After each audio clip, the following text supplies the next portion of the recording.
Last year, my boyfriend Sam and I thought taking the train would be a charming way to travel on Christmas Eve. We booked a sleeper car on the overnight Christmas Express train to Denver, where we'd planned to spend the holidays with his family. It felt old-fashioned, like something out of a movie. It was decorated with lights, garland, and they even had hot chocolate. It was so cozy and festive watching the snowy landscapes whisk by.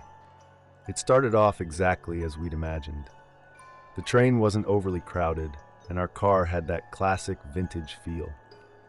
We spent the evening playing cards, sipping cheap wine we'd brought along, and laughing about how I'd overpacked yet again. The rhythmic clatter of the train was soothing, almost lulling me to sleep right there at the little table. Around 10 p.m., the conductor made his rounds, checking tickets. Sam handed ours over, and the man barely glanced at it before punching it and moving to the next cabin. He was gruff but polite enough, dressed in the usual uniform and carrying an old-fashioned lantern. I didn't notice the man following him right away. He wasn't dressed like a passenger.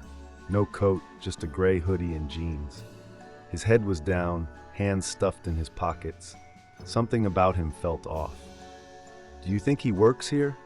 I whispered to Sam after the man passed by our cabin, trailing several feet behind the conductor. Sam shrugged. Probably just another passenger heading to the restroom. But the man didn't look like someone who belonged on this train. His movements were almost predatory, and there was a tension in the way he carried himself that made my skin crawl. I tried to shake it off, convincing myself I was being paranoid. By midnight, most of the train had quieted down.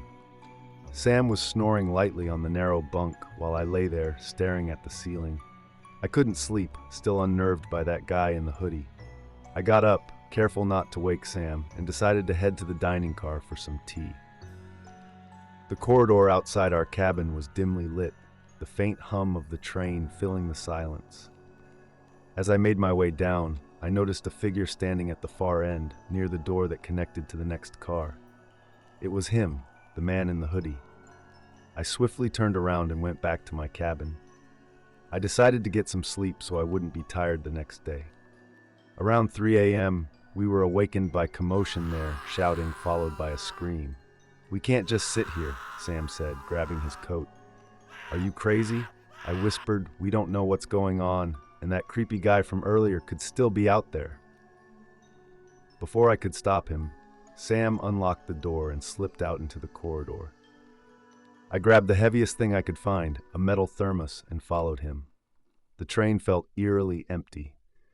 Most of the passengers were asleep in their cabins, oblivious to what was happening. We moved cautiously, heading toward the source of the noise. When we reached the next car, we found the conductor lying on the floor. He was attacked, his leg was broken, and he was barely able to speak. His lantern was still lit, casting a flickering glow on the gruesome scene. He pointed and said he went that way and to call for help. I stifled a scream, clinging to Sam. "We need to get to the engine," Sam said, his face pale but determined. "If we can find the engineer, we can stop the train and get help." We hurried through the train, checking over our shoulders constantly.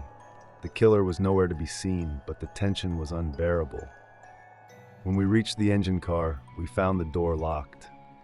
Sam pounded on it, shouting for the engineer, but there was no response. Behind us, we heard the sound of a door creaking open.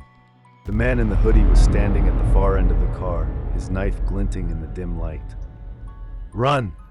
Sam shouted, shoving me toward the emergency exit. I finally managed to open the door and stumbled onto the narrow platform between cars. The icy wind cut through me as I turned to see the killer overpowering Sam, pinning him to the ground. I had to help him, and without thinking, I swung the thermos I was holding from earlier as hard as I could, hitting the man square in the head. He fell down, grabbing his head, and dropped the knife. Sam picked it up and told him not to move. When the train finally pulled into the next station, the police were waiting. We told them everything. They handcuffed the man and took him away. Thankfully, the conductor lived and was able to tell the police how he was attacked earlier. As we finally arrived in Denver, I couldn't help but feel a strange mix of relief and dread. Christmas would never feel quite the same after that night.